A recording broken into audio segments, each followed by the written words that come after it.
that combines the R. Kelly and the Epstein case all together. And I know it sounds really hard to believe, but it did happen. And the worst part is that justice hasn't been served. Well, at least for now, because there's still hope. So what I'm going to do, I'm going to try to explain to you in a series of videos in this account of the beginning of this criminal organization, what happened, how it worked, the resolution, what is going on right now, because it's a really complex case. The goal for me to do this is because I'm curious why nobody is talking about this case, especially in the US, since it's a really big thing that happened before and it's happening right now, at least for our Hispanic, Mexican, Latin culture.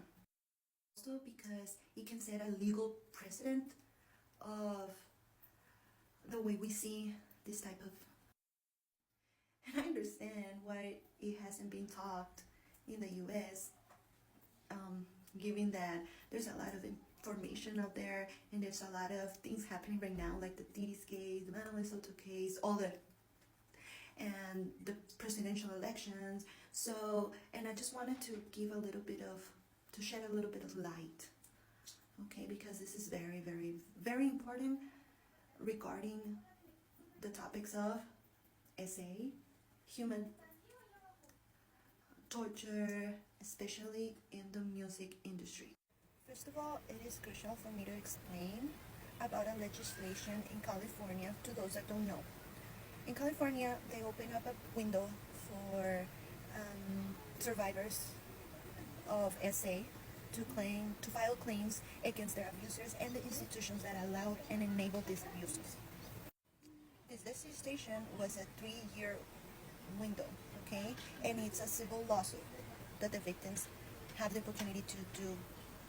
One of the main important things about this legislation is because all the claims are for crimes that weren't reported and all the crimes that were prescribed. That means that you cannot report it in a criminal law.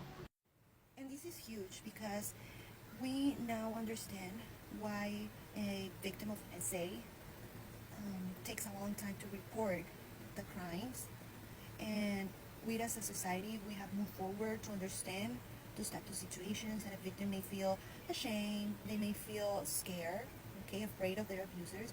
They don't understand and they don't process what happened to them in a short time frame. So most of these cases, they go unreported in the time frame.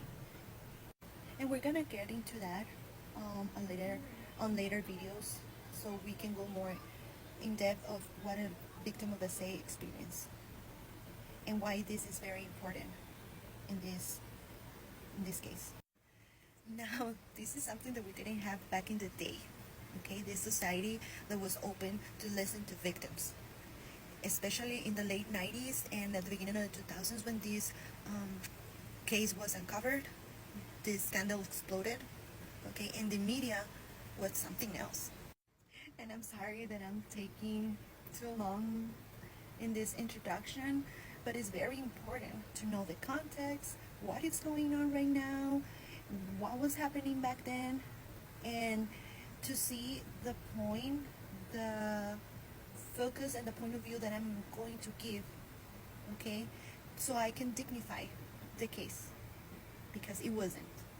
So this is the case I'm talking about. It was called the Clan Trevi-Andrade, or the Trevi-Andrade cult. Okay, so you may know this person, okay? She's the singer. This person, the manager, and she was the back singer, okay? Former wife from this guy right here, okay? This horrible, nasty, disgusting person, okay? So for the purpose of all the videos, I'm not gonna call it like that, and unless they call it like that in the media or something like that, okay? So or if it's necessary, okay?